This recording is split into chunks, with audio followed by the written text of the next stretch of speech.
சொத்து இருக்குது கணவருக்கோ இல்லை மனைவிக்கோ, இவங்களோட சொத்து வந்து அட்டாச்மெண்ட் பண்ண முடியுமா?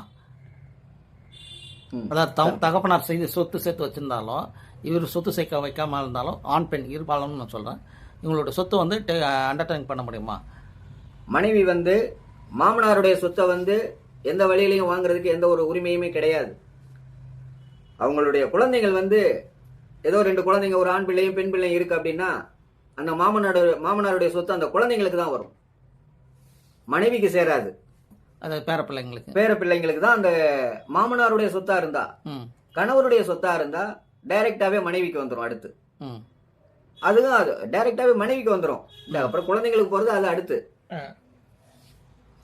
அதே மாதிரி அவருக்கு சொத்தே இல்ல, கணவருக்கு மாமனார்ட்ட மட்டும்தான் சொத்து இருக்கு அப்படின்னா, இந்த குழந்தைங்களுக்கு மட்டும்தான் அந்த சொத்துல வந்து பங்கு கேட்கணுமே ஒழிய, மித்தபடி அவங்க கிளைம் பண்றதுக்கு எந்த ஒரு ரைட்ஸும் இல்ல, கொடுக்கவும் மாட்டாங்க. சரி, இப்போ அவர் சுயமா சம்பாதித்து வச்சிருந்த மாமனார் சுயமா சம்பாதித்து வச்ச காசுன்னா என்ன செய்வாரு? அவர் யாருக்கு வேணா எழுதி வைக்கலாம். யாருக்கு வேணாலும் அவர் எழுதி வைக்கலாம்.